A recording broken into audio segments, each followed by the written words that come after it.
नमस्कार, जनता टीवी देख रहे हैं आप। आपके साथ मैं हूं खुशबू पांडे। इस बुलेटिन की शुरुआत करेंगे बड़ी और अहम जानकारी के साथ। करेंगे बड़ी जानकारी सामने आ रही है अल्मोड़ा सीएम धामी का अल्मोड़ा दौरा है। आज शिखर होटल तक करेंगे रोड शो। आजीविका महोत्सव में शामिल होंगे मुख्यमंत्री पुष्कर सिंह धामी। विभागीय स्टॉल का निरीक्षण भी करेंगे, विकास योजनाओं का लोकार्पण भी करेंगे। तो वहीं आपको बता दें कि लाभार्थियों से आज संवाद भी करेंगे मुख्यमंत्री पुष्कर सिंह धामी। ये बड़ी और अहम जानकारी से आपको रूबरू करा रहे हैं। आज अल्मोड़ा के दौरे पर है मुख्यमंत्री पुष्कर सिंह धामी। यहां पर कई विकास परियोजनाओं को सौगात देंगे। शिखर होटल तक का रोड शो करने वाले हैं। तो आपको बता दें कि लाभार्थियों से आज संवाद भी करेंगे, आजीविका महोत्सव में शिरकत करेंगे, विभागीय स्टॉल का निरीक्षण भी करते नजर आएंगे मुख्यमंत्री पुष्कर सिंह धामी। मुख्यमंत्री का ये दौरा कई मायनों में खास रहने वाला है। विकास योजनाओं का लोकार्पण और शिलान्यास करेंगे। लाभार्थियों से मुख्यमंत्री सीधा संवाद करते नजर आएंगे।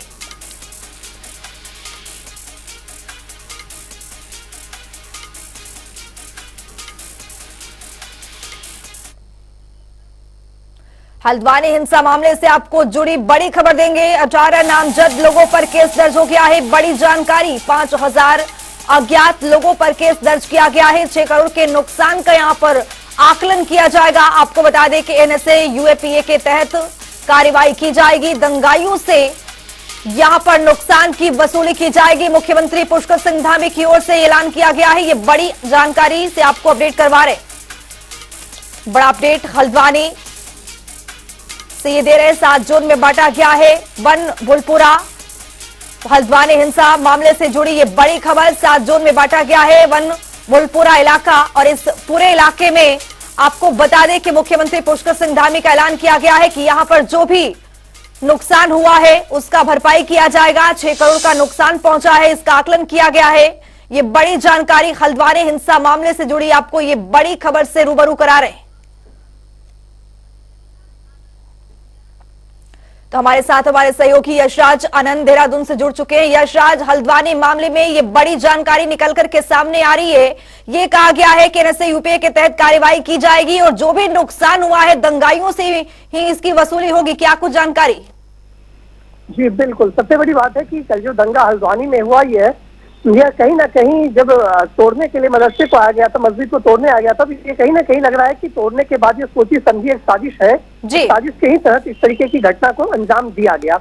इसी घटना को अंजाम देते हुए क्योंकि मुख्यमंत्री पुष्कर सिंह धामी लगातार बोलते जा रहे हैं कि यहाँ पर जो कार्यवाही की जा रही है वो अनुचित कार्यवाही नहीं की जा रही है। अतिक्रमण क्षेत्र को अतिक्रमण मुक्त करने के लिए इस प्रकार की कार्यवाही की जा रही है जो तर्कसंगत है, जो जायज है। क्योंकि बहुत सालों से वहाँ पर लोग अतिक्रमण करके बसे हुए थे और वहां पर अनेक गतिविधियों को भी अंजाम दिया जा रहा था। इसी को देखते हुए एकर प्रशासन की टीम वहां पर पहुंचकर उसे तोड़ने का काम करने लगी। लेकिन वहां के लोग एकत्रित होकर प्रशासन की टीम पर, पुलिस बल पर नहीं पथराव करके आगजनी की घटनाओं को तोड़ फोड़ कर अंजाम देने लगे। इस कारण से वहां पर मौके पर पुलिस बल को काफी भारी संख्या में बुलाया गया, तैनात किया गया। उसके बाद से भीड़ पर कंट्रोल किया गया। लेकिन तब तक में काफी ज्यादा घटना घटित हो चुकी थी, काफी ज्यादा तोड़फोड़ हो चुकी थी। कई बसों को जला दिया गया था, ट्रकों को जला दिया गया था, यहाँ तक कि कई बिल्डिंगों को, इमारतों को भी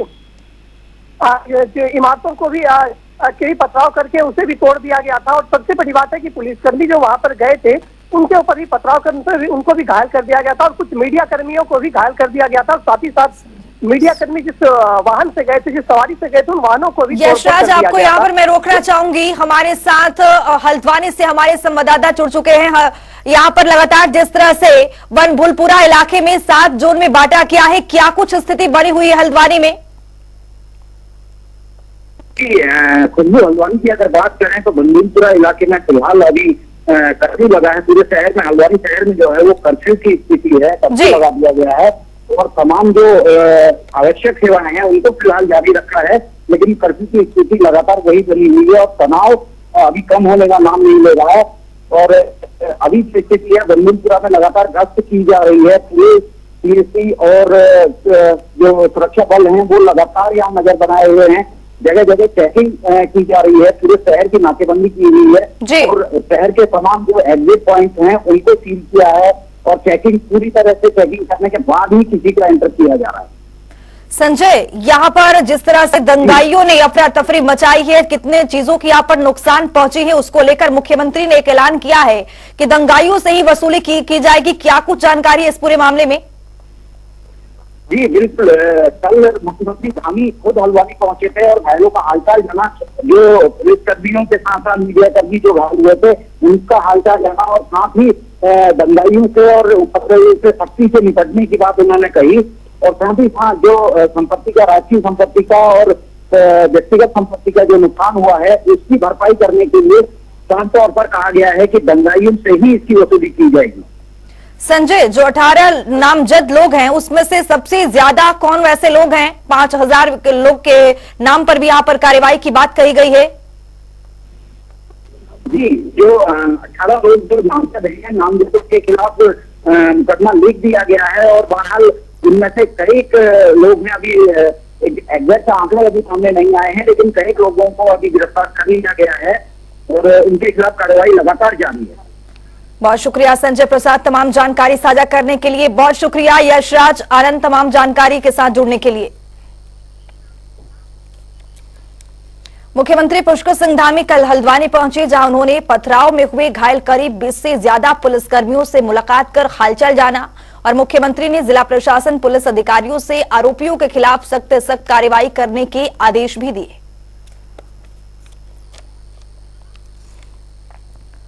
ये तस्वीर आप देख रहे हैं किस तरह से हल्द्वानी मुख्यमंत्री पुष्कर सिंह धामी पहुंचे और यहां पर जिला प्रशासन को गंभीर आदेश दिए गए हैं। आपको बता दें कि मुख्यमंत्री की ओर से कहा गया है कि जो भी इसमें संलिप्त है उस पर सख्त से सख्त कार्रवाई की जाए। घायल पुलिसकर्मियों से मुलाकात करते हुए मुख्यमंत्री पुष्कर सिंह धामी हल्द्वानी से आपको सीधी तस्वीर दिखा रहे हैं। जो अवैध निर्माण था उसको हटाने के ऊपर सुनियोजित तरीके से लगी है नहीं लग पाई है। जो ये हमला हुआ है, जिस प्रकार से हमारे पुलिस के जवान, पुलिस के अधिकारी और खास तौर से जो हमारे महिला पुलिसकर्मी हैं उनको जिस तरह से मारा है, पीटा है, उनके ऊपर हमला हुआ है पत्थरों से और बंदूकों से, ये बहुत ही जितना इसके बारे में खराब कहा जाए वो कम है। हमारी देवभूमि है, उत्तराखंड देवभूमि है, यहाँ पर ऐसे हालात कभी नहीं हुए। इन्होंने देवभूमि की जो फिजा है, देवभूमि का जो माहौल है उसको खराब करने का प्रयास किया है। पूरी तरह से कानून तोड़ा है, कानून अपने हाथ में लिया है। पत्रकारों को भी पूरी तरह से उनके कैमरे तोड़े हैं, उनके साथ मारपीट की है। और मैंने आज सवेरे कुछ पत्रकार साथियों से बात करी फोन पर, तो उन्होंने बताया कि उनको जिंदा आग में झोंकने का भी प्रयास किया गया। बचाई आपने? जी, वहाँ ऐसा हुआ जैसे जब ड्यूटी हमारी लगी, हम पहुँचे वहाँ मौके पे, तो वहाँ बैरिकेडिंग वगैरह लगाई गई थी पुलिस के द्वारा। हम सब वहीं पे तैनाती थी हमारी। वहाँ दो चार करके वहाँ उनका ग्रुप इकट्ठा हुआ, जो भी उनकी प्लानिंग रही होगी पहले से। ईंट पत्थर छतों से भी फेंके गए और नीचे भी फेंके गए। औरतें बच्चे भी पत्थर फेंकने लगे, ईंटें, जिससे कि जैसे तैसे हम वहाँ से भागे, निकले वहाँ से। यहाँ शोल्डर में लगी है और सर में लगी चोट मेरे। 3 बजे के बाद जैसे ही हम लोगों ने वहाँ अतिक्रमण चल रहा था तो चारों तरफ से लोगों ने हमें घेर के पत्थरों से बुरी तरीके से, छत से भी पत्थर आ रहे थे, दाएं से बाएं से, हर जगह से पत्थर ही पत्थर। वो तो हेलमेट और बॉडी प्रोटेक्टर की वजह से हम लोग बच गए, फिर भी हमें बहुत चोटें लगी, लेकिन हम लोग डटे रहे और हमने बहुत देर तक दंगाइयों का जो है सामना किया।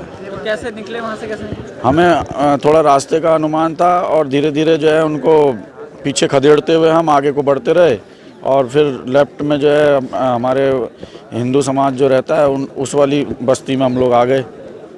कितने लोग थे, कितने दंगाई थे, कुछ अंदाजा लगा?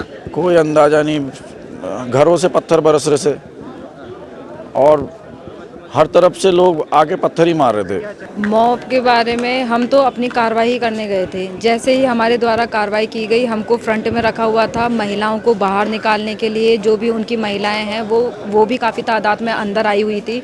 तो हमारा काम था सिर्फ उनको बाहर निकालना, उनको बाहर करना। तो इन्हीं बाहर निकालने के चक्कर में आधे घंटे बाद देखते हैं पत्थर ही पत्थर आते हैं दूसरी ओर से, और वो पत्थर इतनी संख्या में आते हैं, उनके द्वारा बड़े बड़े पत्थर और ईंटें इतनी सारी फेंकी जाती है, पता ही नहीं चलता है। एक से बचे तो दूसरे से लगेगी, दूसरे से बचे तीसरे से लगेगी।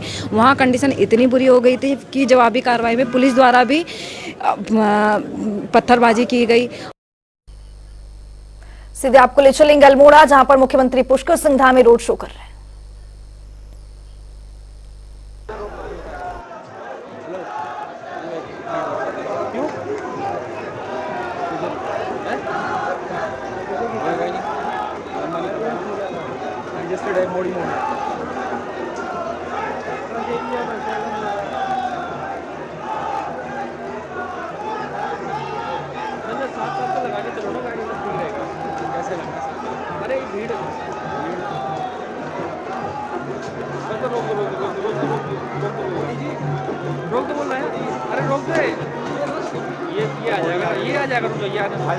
तो अल्मोड़ा से ये लाइव तस्वीर आप देख रहे हैं किस तरह से यहाँ पर भारी संख्या में कार्यकर्ता मौजूद हैं और यहाँ पर मुख्यमंत्री पुष्कर सिंह धामी रोड शो करते नजर आ रहे हैं।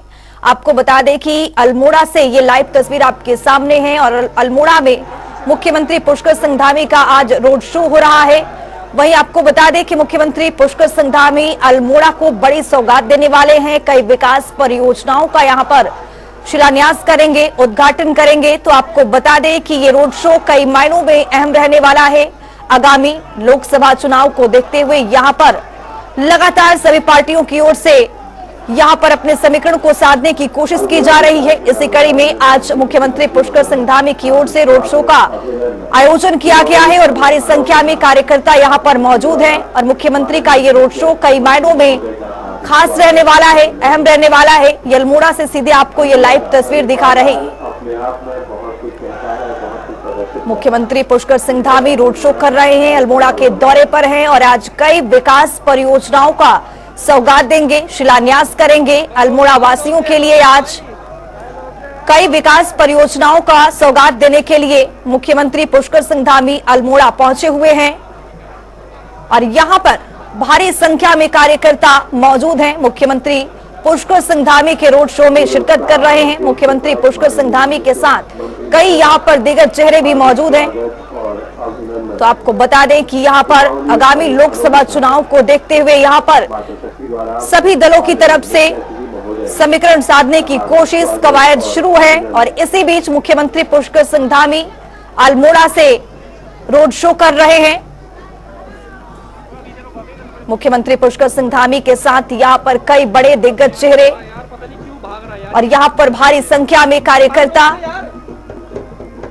रोड शो में शिरकत कर रहे हैं। आपको बता दें कि अल्मोड़ा में आज विकास परियोजनाओं का शिलान्यास किया जाएगा। मुख्यमंत्री पुष्कर सिंह धामी की ओर से अल्मोड़ा वासियों के लिए मुख्यमंत्री विकास परियोजनाओं का सौगात देने के लिए यहां पर पहुंचे हुए हैं। अल्मोड़ा से ये सीधे लाइव तस्वीर आपको दिखा रहे हैं।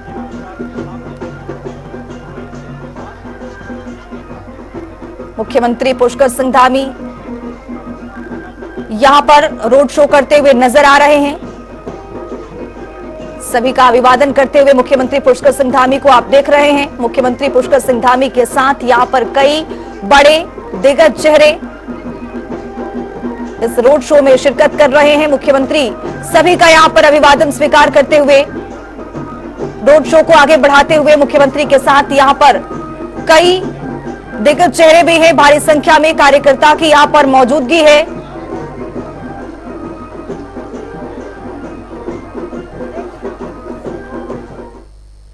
तो चलिए रुक करते हैं खबरों की। हल्द्वानी में हुई आगजनी और पथराव की घटना को लेकर पूर्व मुख्यमंत्री त्रिवेंद्र सिंह रावत ने प्रशासन पर सवाल खड़े किए हैं।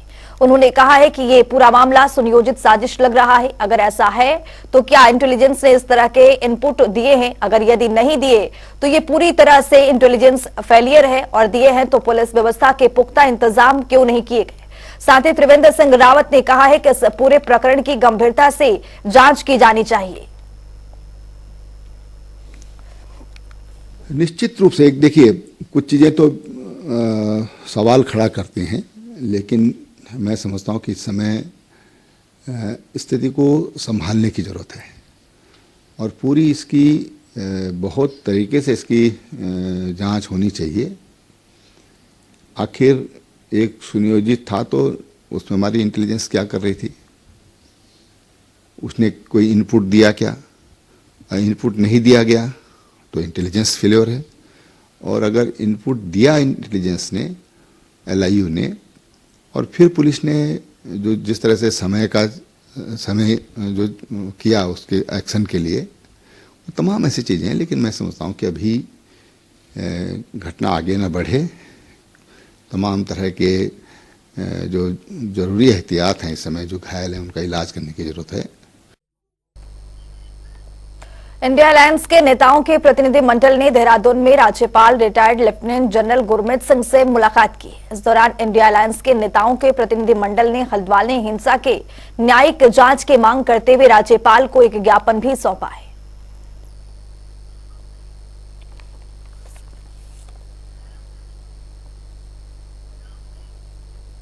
हल्द्वानी में हुई हिंसा पर भाजपा विधायक महंत दिलीप सिंह रावत ने तीखी टिप्पणी की है। कहा है कि देवभूमि के लिए दुर्भाग्यपूर्ण मामला है। साथ ही उन्होंने कहा है कि एक विशेष समुदाय की प्रकृति है जो पहले वो सरकारी जमीनों पर कब्जा करते हैं, फिर उसमें धार्मिक स्थल बनाते हैं, और अगर उस पर प्रशासन कार्रवाई करता है तो वे प्रशासन पर आक्रमण करते हैं। देखिए, ये देवभूमि के लिए विशेषकर बहुत दुर्भाग्यपूर्ण है, और मैं समझता हूं कि एक विशेष समुदाय की ये प्रकृति है कि वो पहले सरकारी जमीनों में कब्जा करते हैं, फिर उसमें धार्मिक स्थल बनाते हैं, और उसके बाद अगर प्रशासन के खिलाफ कोई कार्रवाई करता है तो इस तरह से उन पर आक्रमण करते हैं। ये पहले भी छुटपुट हुआ करता था, लेकिन जिस बड़े स्तर पर जैसे हुआ है तो निश्चित रूप से मैं समझता हूँ कि इनके साथ कोई बाहरी ताकत भी है जिनके सह पर ये काम कर रहे हैं, और बिना उनके सह पर ये काम नहीं कर सकते थे। तो मैं समझता हूँ कि इनको चिन्हित किया जाना चाहिए और इसको गंभीरता के साथ जो है इनके सख्ती से निपटा जाना चाहिए। कल हल्द्वानी में हुई घटना को लेकर रामनगर में धारा 144 लागू कर दी गई है, जिसके बाद नगर में पुलिस ने फ्लैग मार्च निकाला है। इस संबंध में जानकारी देते हुए एसडीएम राहुल शाह ने बताया है कि हल्द्वानी में हुई गंभीर जिसको देखते हुए धारा 144 लागू कर दी गई है। साथ ही पूरे नगर में पुलिस बल तैनात कर दिया गया है।